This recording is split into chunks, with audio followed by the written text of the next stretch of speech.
Hello, this is Barrett Ursick here. I'm the CEO and founder of Holganix. I want to thank everybody for joining us here today. We're really excited for this webinar, and we're looking for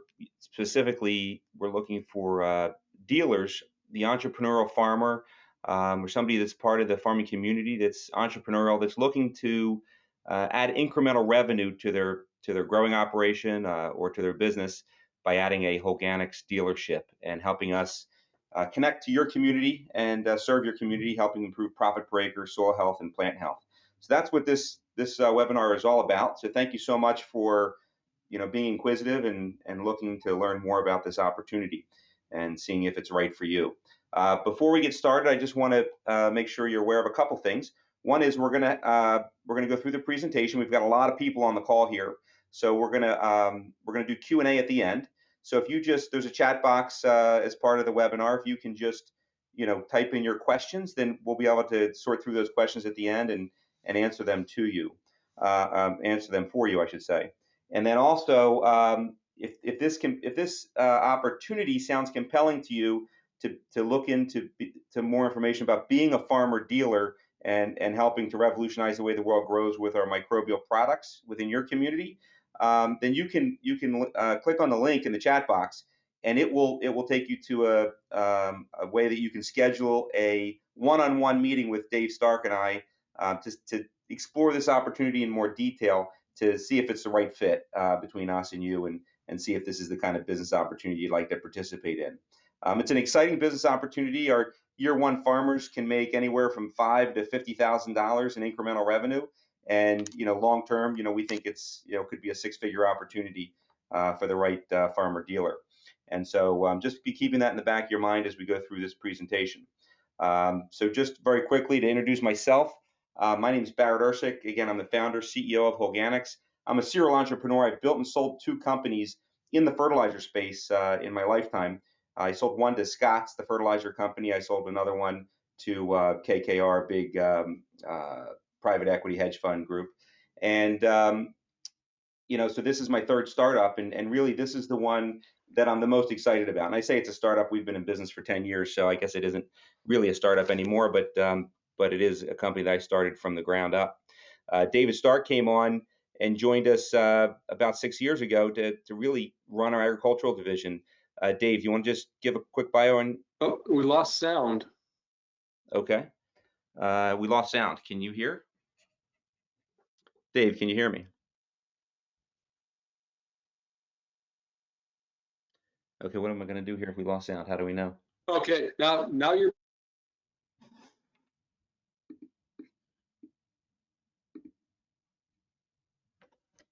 It looks like Dave's the problem, actually. Okay, so maybe Dave's internet's got some challenges. We're getting Mark Hendershot from the Van Trump organization says he can hear fine. I'm going to assume the rest of you can hear us. If you can't hear us, then I guess. Go ahead and throw it in the question box, chat box, if you can't hear us. If it's breaking up. All right, looks like everybody can hear except for Dave. So why don't you? No, I've got you now, guys. Can you hear me? Okay, great. Yeah, Dave, why don't you give us a quick intro to who you are, where you come from? Okay, so I'm Dave Stark. I run the agriculture for Holganix. I'm in St. Louis, Missouri. Yeah, I've been here a long time because I did my doctorate in molecular biology at Washington University. Oh my gosh, it's a long time ago. And spent my whole first career at Monsanto, where I started as a scientist and ended up being on the global leadership team for technology for a number of years. Corporate affairs, strategy, business development, ran a couple business units. And when I retired, got bored pretty quick, and a friend of mine introduced me to Holganix and said, hey, there's this turf company that wants to get into agriculture, and would you help them? Because you obviously have a ag background. And at first I really wasn't very excited because I found out what they did. They made and sold bugs in a jug, but I found to my delight that not all microbial products are nearly the same. And it was actually Barrett's customers, who are people that you would recognize if you ever watch a sporting event played on real grass. because I met a number of those people, and they told me how well the product worked to make the lawn more vigorous, healthier. They cut inputs quite a bit.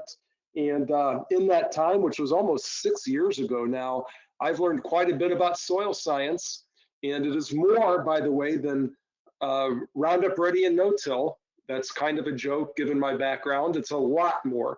Microbes are basically what makes soil work. And our product has representatives of everything healthy soil needs. So I'm really excited that I stuck it out, and I've learned so much about soil and a product that can really make a difference.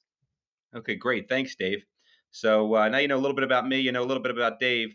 Let me give you the Holganix story and kind of where we came from. And then once we're done this story, we're going to go into some data on what we're seeing in the field in row crops and specialty crops, and then we'll close out with questions and answers. So take a look at this picture. This is a crazy picture. You know, my last business, we sold that company. We were one of the largest fertilizer application companies in the Mid-Atlantic region. So we competed with people like ChemLawn and Lawn Doctor. We had about 100 trucks that went out every day and sprayed lawns and killed weeds. So we were in the agricultural space, but not exactly producing crops. We were basically making grass and trees and shrubs and flowers healthy and vibrant and weed free. And we did it primarily with chemical fertilizers and pesticides, nothing special. But we were a good service company. But from a product perspective, we started off as a traditional chemical fertilizer application company. And I want you to look at this picture, and I want you to just picture what's happening on this day. So this is one of our main warehouses that this day held about $600,000 worth of fertilizer before the fire obviously took the fertilizer away. I want you to visualize what's happening above this building. There's 3 news helicopters from the local news company, local news agencies circling around. There's a big black plume of smoke. We're on the local news live, kind of EPA disaster type news, and all of my trucks are all logoed up in the side. You don't see them here, but they're underwater because the parking lot was diked to help make sure that we didn't have a hazardous waste spill into the local creek, and which then made all my trucks flooded. And we got a lot of publicity that day for the company. Certainly wasn't good publicity, but it was publicity. That picture you see of that guy in the pink shirt looking at the building, that's me. And my dad had come down. He lived up the street, and he saw what was happening. So he came down to kind of see what he could do to help. And I can remember he put his arm around me, and he had a tear coming out of his eye, and he said, "I'm so sorry this had to happen to you today, son." And I said, "Oh, Dad, it's okay. Everybody got out of the building. Nobody got hurt. And you know what, Dad? Today's a good day." And he kind of stepped back, almost fell backwards. And he said, "Today is a good day. How is today a good day?" And I said, Dad, I don't know how today is a good day, and I don't know why today's a good day. But here's the thing. We can't control what happens to us, but we can control our response to what happens to us. And I just choose to respond that this is a good thing. And if I do that, Dad, I'm sure that I'll find opportunity and creativity on the other side. It certainly beats being upset and cussing and moaning. That's not going to help the situation at all. And my dad kind of looked at me with a little half of a smirk, and he said, "Well, I'm going to take a picture of you just so we can remember when this shows up as a gift, what the heck the gift was, because this doesn't feel like a gift to me." By the way, we had over $600,000 worth of fertilizer in there that was not insured. So it was a $600,000 financial loss. So, it was tough for me to say it was a good day. But I was lucky to be able to say that because 3 months before this, I had met a monk. And this monk was a Catholic Benedictine monk, and he had given me a whole presentation on this idea of gratitude and gratitude in business. But kind of the real cliff note of it was this monk said to me, he says, faith is trust in life. Trust that everything life brings you is a gift. If you can trust that everything life brings you is a gift, even days that appear to be full of shit, if you can trust that even those days are gifts, those days that are full of darkness and despair, then you remove conflict, stress, and anxiety from your heart, and you replace it with peace, creativity, and opportunity. And I have to tell you, as this fire was happening, I was thinking, if there's ever a chance for me to prove whether Brother David's statement was right or wrong, this is the chance for me to do it. And so I'm going to embrace this as a gift and see what the peace, creativity, and opportunity on the other side of this is. And so that's what I did, and I'm grateful that I did, because frankly, we did find creativity and opportunity on the other side of this. Because we had that attitude of gratitude, we could respond to this event in a way that allowed our company to continue to move forward and, in fact, grow significantly after this event. And it led me to my biggest opportunity of my business career, which is the company we have today, Holganix. So Holganix was really born out of these ashes. And so what I want you to understand is, we couldn't go out and buy any more chemical fertilizer. The supply house that we bought from, we hadn't fully paid for the fertilizer that burned up. They knew that we may not stay in business. So they weren't very excited about selling me a bunch of new fertilizer on credit. But we had started to experiment with lots of different organic fertilizers, because in the lawn care industry, we were getting a lot of pressure on us back in the early 2000s around nitrate and phosphate runoff and pesticide use around waterways. And specifically, we were focused around the Chesapeake Bay watershed, and the Chesapeake Bay was very focused on nutrient load going into the bay, and they were blaming lawn care companies as a big culprit for basically having nutrient runoff into the bay. And so we were starting to get regulations on how much fertilizer we could apply, when we could apply it, how close to the water we could apply it. And I could see that our industry was not going to survive in the same way if we didn't come up with new tools. So we started to look for new tools in our company. And so we experimented with everything that you can imagine. I met what appeared to me to be a goofy scientist that had this goofy microbial consortium that made no sense to me at the time. He's telling me he's got these little microbes that act like little mini fertilizer factories in the soil, and they're going to release nutrients naturally and help protect from disease and stress. And it really sounded too good to be true. It sounded a little bit like a fairy tale. But nonetheless, I was trying everything. So we did put that on 3 of our 100 trucks just to start to evaluate it. And then we had this fire. And the next day after the fire, I sat down with my team and I said, look, we can go out tomorrow and we still have to fertilize lawns because we have to generate revenue and stay in business. We don't have any fertilizer. So we're either going to spray water on everybody's lawns and leave them an invoice, and that doesn't sound very ethical. Or we got this goofy microbial stuff, and that guy's ready to give us a whole bunch of product on credit, and we can go put that down, and at least we can look our customers in the eye and say we did something. We're not real sure if it's working. We haven't evaluated it 100%. It had some challenges on how to use it back then. The product that we have today is quite a bit evolved from that. But nonetheless, we went ahead and put it on all of our trucks the next day, and we became the organic lawn care company around the Chesapeake Bay watershed overnight. Not necessarily because we were ready to or wanted to, but because we didn't have a whole lot of other choices. And we figured we'd get back on our feet, and then we get back to real fertilizer and start going back to our old program. But we were really blown away that summer. It was a particularly hot and dry summer, and we could see that our lawns held on better than any of our competitions did that were using this microbial stuff. And we could see that we were getting better roots, and we were getting better color and better heat resistance and disease resistance. And agronomically, we were really surprised at how well this was working. And so, that led me to basically becoming the largest customer of this scientist who had a small company. Good science, small business. It was really a bit of a startup product. But we became his largest customer. I became involved with his company as an investor. Eventually, I sold my company, my application company, took that money, and I bought the IP from the inventor, the intellectual property behind the microbial consortium and how to make it. He came on as a VP of R&D kind of guy and got to do what he loves to do, which is play with microbes and build consortiums. And we brought on 2 other PhDs, Dr. Stark and another PhD, Dr. Niedermeyer. And we got after trying to make this product better, more consistent, easier to use, improved shelf life, improved consistency. And we had a mission to go out and revolutionize the lawn care industry. And that was the beginning of Holganix back in 2010. And we did, in fact, go out and revolutionize the lawn care industry. In fact, we've been on over 600 golf courses. We've been on a bunch of NFL and major league ball fields, a bunch of professional soccer fields, corporate facilities, who's who universities, and over 1,000 lawn care companies have used our product to help create green, weed-free lawns, sustainable trees and shrubs and flowers, and do it in a way that reduced their environmental footprint, but also improve their agronomic results and soil health. And through that evolution of revolutionizing the lawn care industry, and frankly, through our golf course superintendents who are great scientists and really study everything we do on a very small level, we're able to learn more and more about the product, more and more about how microbes impact soil health, plant health, how they can help improve nutrient efficiency, improve overall plant health, reduce disease, improve any kind of stress tolerance. And so from that, we actually tripped over a few agricultural customers. In fact, our first agricultural customers were Amish guys who also had a landscaping business.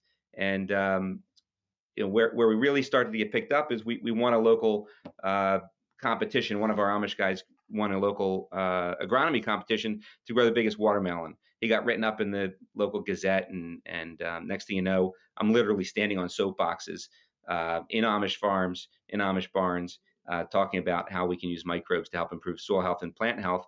And through working with the Amish community, I realized that we could really not just revolutionize the lawn care industry, but we could revolutionize the way the world grows and help improve agriculture. And we entered a agricultural technology accelerator called the Yield Lab, and that introduced us to Dave Stark, who came on and spent years. Dave's been with us for 6 years. In the first 4 years, he basically helped us build data, protocols, and helped us really fine-tune the product and the formulation for row crop and specialty crop and getting into agriculture. And last year, 2019, we started to commercialize our ag business through our farmer dealer network. We grew that farmer dealer network significantly in 2020, and we're looking to grow it significantly in 2021. And so that's why we're here talking to you today. So let me kind of transition from who we are and where we come from to this statement right here, which comes from Kevin Van Trump, who's a mentor and a partner of mine. Kevin's an investor in the company, but he's also been a mentor of mine as we've been kind of getting into the agricultural space. Kevin says, massive execution risk exists for the farmer who does not embrace new technology. And I think that's a powerful statement. And I think any farmer has to at least take pause and think about that question.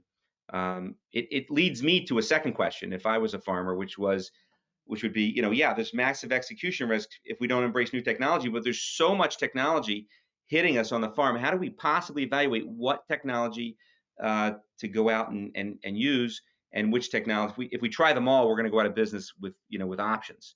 And so, I'd just like to kind of answer that question by saying the technology that would make the most sense for me as a farmer would be technology that's going to give me a likely return on investment in the first year I use it. So it's going to put money back in my pocket in the form of profit per acre, improved yield. A technology that's easy to use on the farm, so I don't have to change anything I'm doing. I don't have to change equipment or practices, so it doesn't have a high execution risk that way.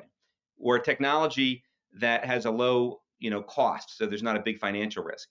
And if the technology also gave me longer, the more I use it, the better it got over the next couple of years, then to me that would be a technology I'd want to look at. And I'm here to tell you that Holganix microbial technology checks all those boxes. We give farmers a return on investment in their first year by putting money back in their pocket. We get improved soil health long term, and it's easy to use, and it goes right out through conventional methods that they're already using to put down fertilizers and pesticides. So what is Holganix? Our flagship product is called Bio 800, and it's called Bio 800 because it harnesses the power of over 800 species of soil microbes, bacteria, fungi, amoeba, and protozoa that help improve functional soils, healthier crops, which turns into better yield, better productivity off of the farm.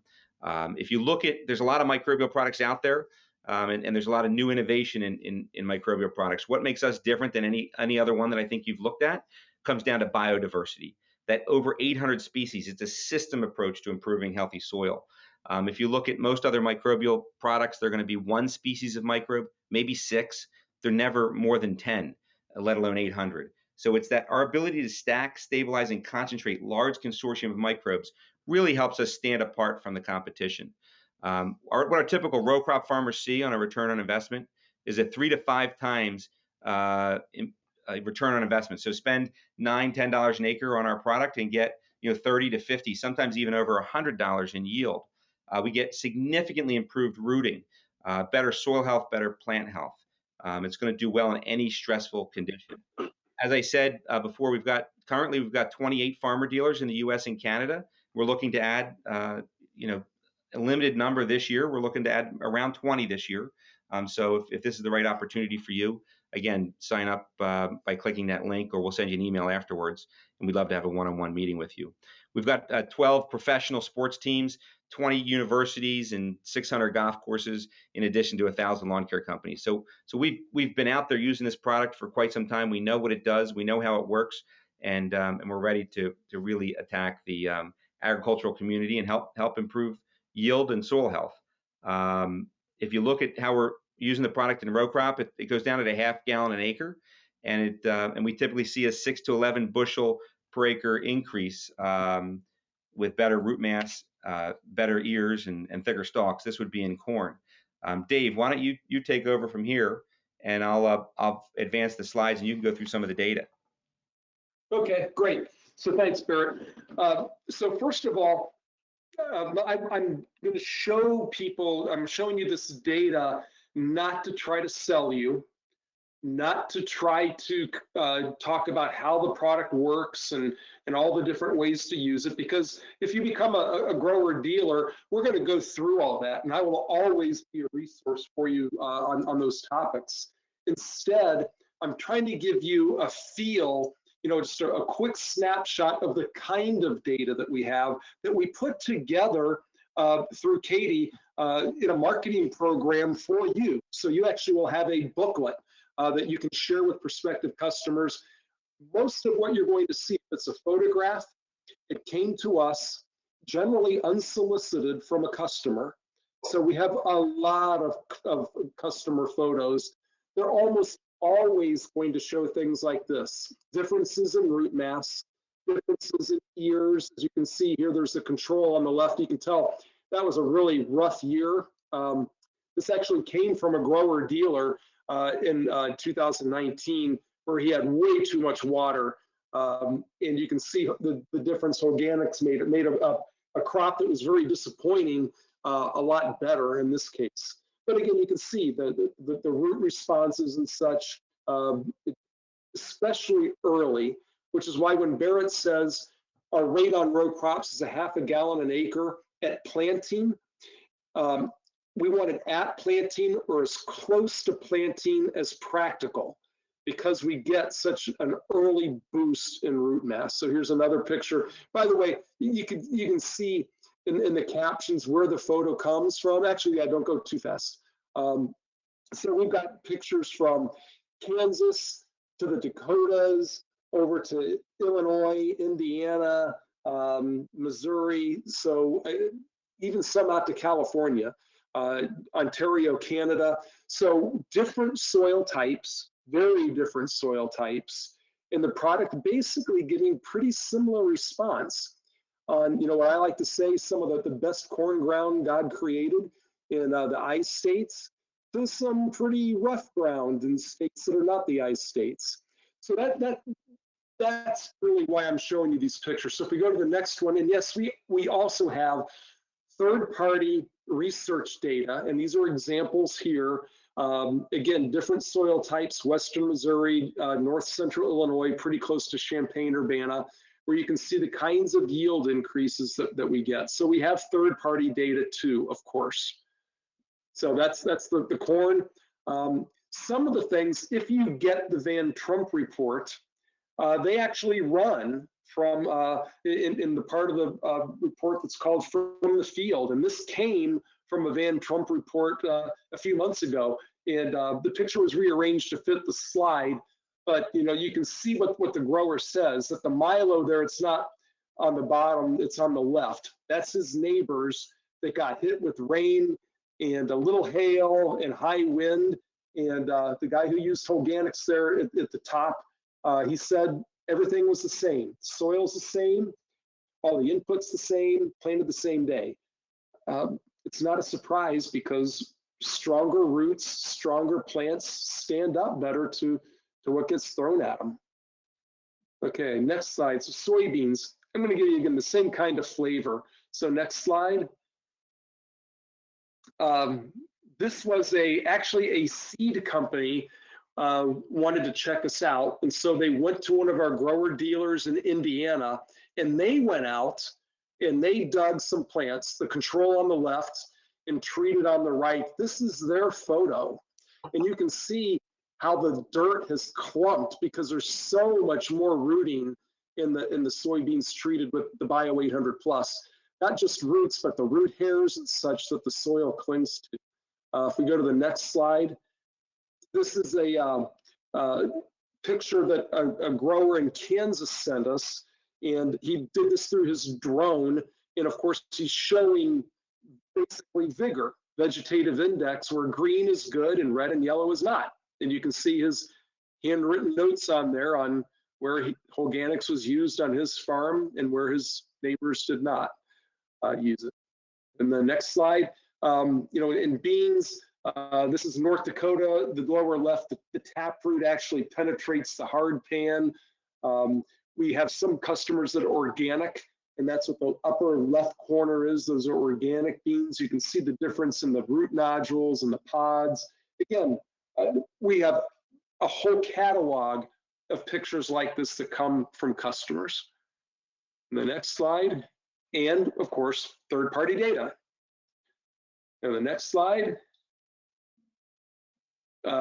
we do a really well, of course, in grasses, because a lot of hay grasses are related to turf species. Now, this is alfalfa, and this is someone who is going to be a grower dealer for us that was checking us out this last year, looking at alfalfa.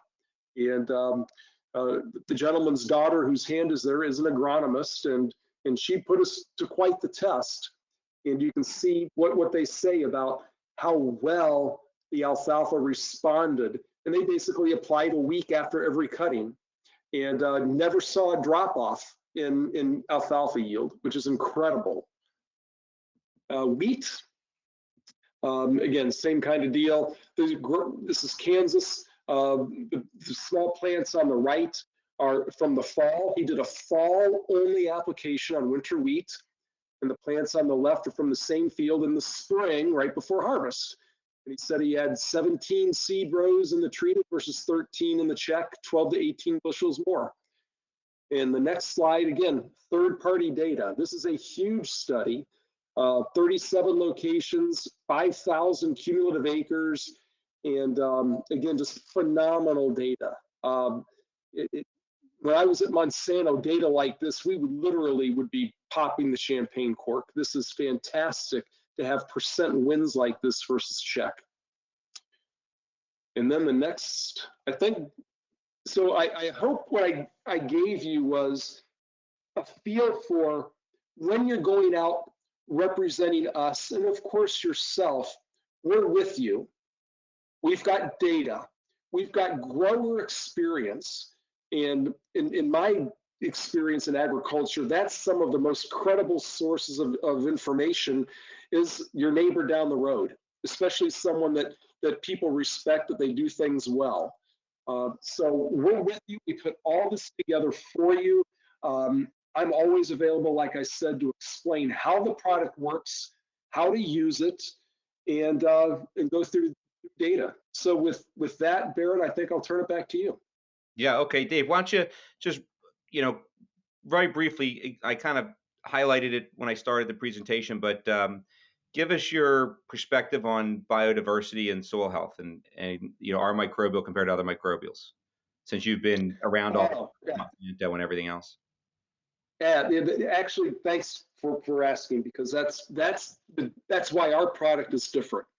Almost every microbial, and why I started off when I first met Barrett is, oh great, another bug in a jug, is because most agribusiness has this mindset that you need a single mode of action that you can define and then patent. That means you get one or a couple species of a bacteria or a fungus, maybe sometimes one of each. And that's fine if your strategy is to patent, but it's not fine if your strategy is to actually promote soil health and plant health. And that's because healthy soil doesn't have one bacteria and one fungus that does the work. It has thousands of species, literally bacteria, fungi, protozoa, in a teaspoon of soil, thousands of species. They all play a role. So for example, if we only have too many bacteria and you use a bacteria-only product, bacteria are great degraders, so they'll help cycle nutrients, but they also tie them up because they grow so quickly. So what has to be there are the fungi and the protozoa, which grow by eating the bacteria to keep everything in balance, so the nutrients get re-released. So biodiversity is the reason why Holganix is so different from everything else, because it reflects what really goes on in healthy soil. Great. Thanks, Dave. And so this slide here just kind of at a very high level kind of highlights the farmer dealer process. This is the process we're looking for the entrepreneurial farmer dealer to participate in. Basically, we want you to become the local microbial expert. With our help and with our partnership, we'll help you understand how our microbial products are going to help you and your soils and your crops, and we can do it right on your farm. At the same time, we want you to invite people from your network and your community to grower meetings that we will help you put on. We can do them virtually, we can do them in person, depending on how things work out in your community and what makes the most sense. But we can help you with grower meetings, help educate your community, get us on some farms and let us show your community what we can do. Give us some check plots. Let us prove ourselves with yield and with profit per acre, and improving profit per acre for your community and your community farmers and your farm. And what we found is, we've got farmer dealers in their first and second year making 5,000 in incremental revenue, up to 50,000 in incremental revenue, and these guys are just getting started. So we see this as really could be easily a six-figure opportunity for the right farmer dealer as they build a business, over several years. The cost of the product to the grower is $9.25 an acre. So we applied at a half a gallon an acre. It's $18.50 a gallon. That's our landed cost for the farmer dealer. For the end user, for the grower, and that includes margin for the farmer dealer. So obviously you would be paying less than that as a farmer dealer, and there would be you would be paid in a form of margin. But the end user, the end grower, is $9.25 an acre. So it's relatively affordable. And we typically see a $30 to even $100 an acre yield improvement. So we typically put money back in the farmer's pocket. And we do that while improving the soil so it can be passed down to future generations. So this is not something you need to do full time. This is something you do in the wintertime, when, before planting. The product goes down pretty much at planting or as close to planting as possible or practical. And then, once the season gets started, your only requirement is that you just touch base with your customers that are using the product and just see what they're, let them go out and dig some roots and talk to you about what they're seeing, and then help them with harvest data so that we can, continue to prove that we are putting money back in their pocket, and then the process starts back over again. And we're here to do it right with you. There's no upfront cost, although we do want people to sign up for a business that they think they can really pay attention to, and we want you to get that 50,000 plus, kind of income opportunity. So, we are looking for somebody who wants to really, take this seriously. It may take us a couple of years to get you up to that level, but we are looking for that type of a dealer. But there is no upfront commitment from a dollar perspective. You just need to be the right fit and the right geography. We're not putting dealers on top of each other, so it is limited in a geographical opportunity, and it's limited in how many farmers we can work with this year, how many dealer farmers we can work with. So if this is compelling to you, click on that link in the chat box, or we'll send you an email afterwards, and you can set up a one-on-one meeting with Dave and I to go in more detail on how the product works, why it works, more data, and also talk about the business planning side of being a farmer dealer. So this is not taking you away from your day job of being a producer. This is a way for you to earn incremental revenue on the farm. Maybe if you got a next generations that's coming to join you, and you want to create some new opportunities for them, that can be a good opportunity to create some additional revenue so you can handle that. So again, you've got that link in the chat box. We'll send you an email afterwards. If this is compelling, sign up for a one-on-one, and we'd love to talk with you in more detail.